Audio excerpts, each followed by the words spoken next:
Welcome to my ThatMuffinART channel. Hi there, today we are going to draw a beautiful heart. Let's get started. First grab your pencil and start by drawing two curved lines. These will form the top part of your heart.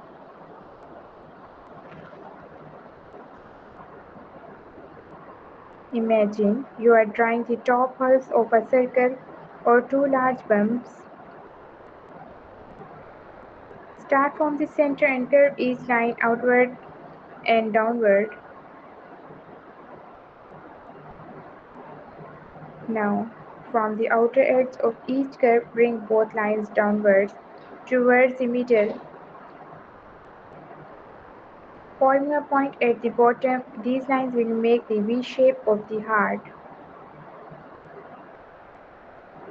Make sure your lines are smooth and connect the point at the bottom in a gentle way. Don't worry if it is not perfect, each heart has its own style.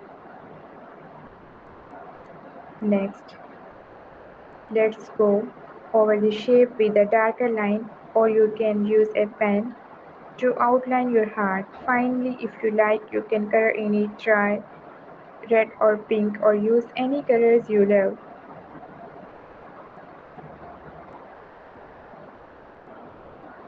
And there you have it own heart drawn. Thanks for watching this video.